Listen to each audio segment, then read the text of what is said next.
सुन अवंतिका, लड़की वालों ने तो दरवाजे पर नाक कटवा कर रख दी। क्यों? ऐसा क्या कर दिया मेरे समधी समधन ने? घर की चाची सास ने फ़ोन करके अवंतिका जी से कहने लगी। चाची सास ने कहा, दरवाजे पर जो पुरुषों की मिलनी हुई थी वह लिफाफे में 100-100 रुपये ही थे, और जो हम लोगों के कपड़े वगैरह आए थे वैसे तो कोई काम वाली को भी नहीं देता है। तुमने तो लड़के की माँ होते हुए भी सब कुछ कितना अच्छा किया, लेकिन उन्होंने लड़की वाले होते हुए भी हमारी इज्जत नहीं रखी, हर जगह बेइज्जती की। जब भी समधी समधन तुम्हें मिले या तुम्हारे घर पर आए तो उन्हें खूब सुनाना। तुमसे ना हो पाए तो हमें बताना, हम तो भर भर कर सुनाएंगे। इतना सुनने के बाद अवंतिका जी बोली, इसमें सुनना सुनाना क्या है, शादी राजी खुशी संपन्न हो गई, बस मेरे लिए यह बहुत बड़ी बात है। अब ऐसी छोटी छोटी फालतू बातें उठाकर अपने रिश्ते खराब नहीं करना चाहती मैं। जो बीत गई सो बात गई। किसी भी लड़की को बिल्कुल अच्छा नहीं लगता कि उसके माता पिता या उसके किसी भी रिश्तेदार को कुछ कहा जाए। इसीलिए मैं यह छोटे छोटे मुद्दे उठाकर अपनी बहू का मन अपने प्रति खट्टा नहीं करना चाहती। अवंतिका जी को अपनी शादी याद आने लगी, जब वह ब्याह कर आई थी। छोटी छोटी बातें निकाल निकाल कर उसे हर कोई रिश्तेदार और सासू माँ की सहेलियाँ सब सुनाकर चली जाती थी, और वह चुपचाप आँखों में आंसू लिए सुनती रहती थी। सासू माँ भी सबका साथ देती, उनकी हाँ हाँ करते हर वक्त उनके माता पिता भाई बहन सबको उलाहने दिए जाते थे।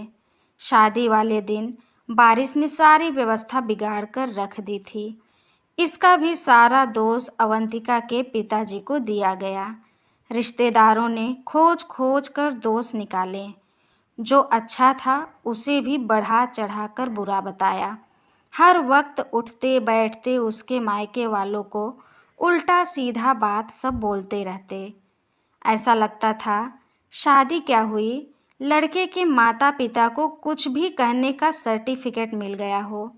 रिश्तेदार तो कुछ दिन रहकर आग लगाकर चले गए, और उसकी सज़ा जीवन भर अवंतिका को मिली।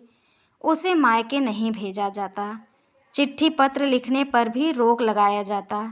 यहाँ तक कि अगर मायके के माता पिता या भाई बहन अपनी तरफ से मिलने आ जाते तो मिलने नहीं दिया जाता था और अपमान किया जाता था। वह अलग ज़माना था।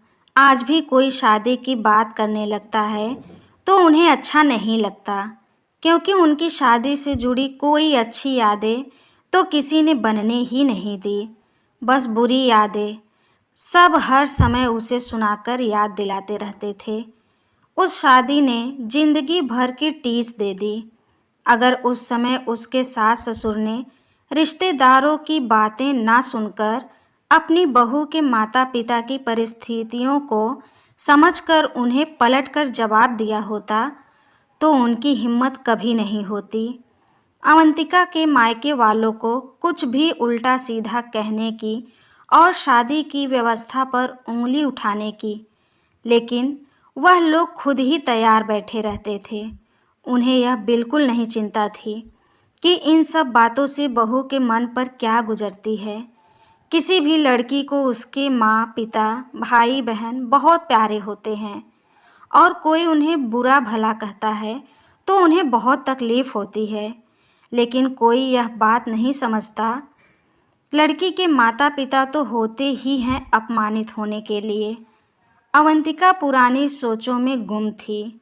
तभी उसके पति माधव ने उससे कहा, अवंतिका, एक यह दिन है और एक वह दिन था। आज तुम जैसे सास ने अपनी बहू के मायके वालों के पक्ष में बोलकर अपने रिश्तेदारों का मुंह बंद करवा दिया।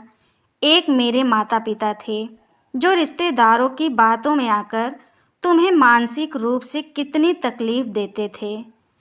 उस समय शायद मैं भी नहीं समझाता था कि अपने ही माता पिता के बारे में कोई गलत बोले तो कितनी तकलीफ़ होती है।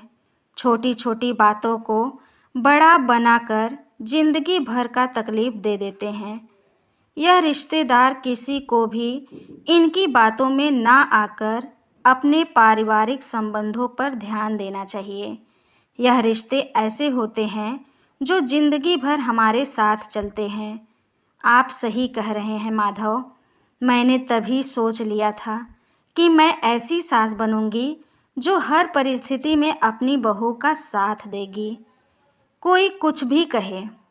दोस्तों, शादी ब्याह में तो छोटी मोटी कमियां हो ही जाती हैं, लेकिन हम सभी का फ़र्ज़ बनता है कि उन्हें बेमतलब बढ़ाएं नहीं। इससे हमारी आपसी संबंध तो खराब होते ही हैं, लेकिन बहू के मन में भी ससुराल की खराब छवि बैठ जाती है। पहले ऐसा ही होता था, जरा जरा सी कमी को लेकर हर कोई आता जाता बहू को सुनाकर निकल जाता था। लेकिन आज माहौल बदल चुका है।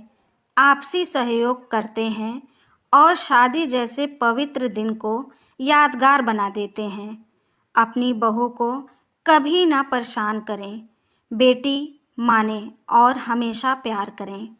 अगर आप चाहते हैं बहू से इज्जत, तो उसके माँ बाप का सम्मान करें। दोस्तों, इस प्यारी सी कहानी पे आपका क्या राय है, प्लीज़ कमेंट करके हमें ज़रूर बताइए। अगर ये कहानी आपको अच्छी लगी हो तो प्लीज़ एक प्यारा सा लाइक करिए। हमारे चैनल पे पहली बार आए हैं तो हमारे चैनल को सब्सक्राइब करिए। कहानी सुनने के लिए आपका बहुत बहुत धन्यवाद।